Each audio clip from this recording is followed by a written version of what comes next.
instrument-là, c'est un luthier italien qui s'appelle Giuseppe Tumiati, qui habite à Milan, qui l'a fait. C'est un archiluth qui est de son inspiration. Parce que souvent, les luths sont des copies de modèles comme ça. Les modèles.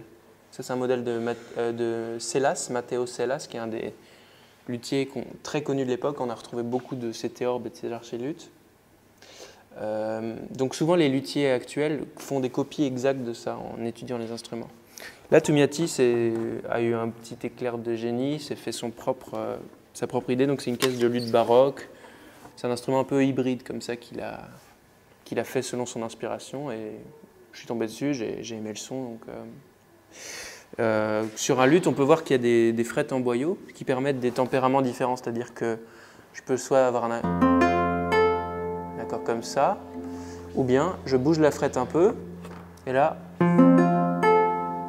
j'ai une tierce plus pure.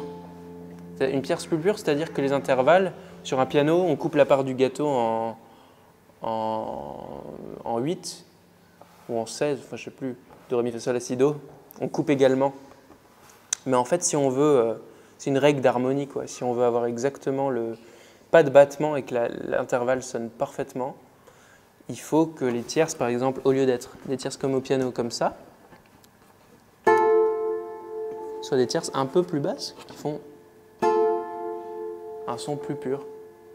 Et il y a 14 cordes dessus qui sont Sol, Ré, La, Fa, Do, Sol, Fa, Mi, Ré, Do, Si, La, Sol, Fa. Et ça monte aussi, ça dépend des luths, mais une note assez aiguë, donc un bon ambitus. Le manche est là pour les basses, parce que plus la corde est grave, plus on a besoin d'espace pour qu'elle vibre. Donc, étant donné qu'on veut descendre, il a fallu rajouter cette extension-là, qui monte, qui donne la longueur vibrante qui permet d'avoir un son très grave.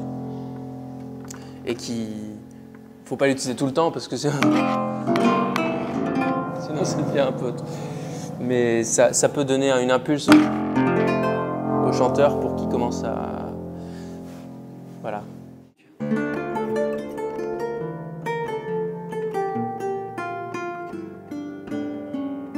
Le luth, c'est le descendant du oud, l'instrument du Moyen-Orient, qui a en fait voyagé jusqu'en Espagne et en Europe, qui s'est propagé en France, en Angleterre, en Italie, en Allemagne, qui a pris toute l'Europe. À l'époque du oud, on était sur 4 cordes, ces 4 cordes-là. On avait une technique de plectre, donc comme ça, avec une plume. Et au fur et à mesure que le temps se déroule, même musicalement, on part, au début on était sur la monodie, sur des voix, des lignes. Et petit à petit, on commence à ajouter du contrepoint, des 2 voix, 3 voix, 4 voix. Ce qui implique donc que l'instrument, le luth médiéval, commence à 5 cordes. On rajoute une corde oud. À la Renaissance, on arrive au luth Renaissance qui a ensuite 6 cordes, qui sont souvent doublées. Donc au lieu d'avoir...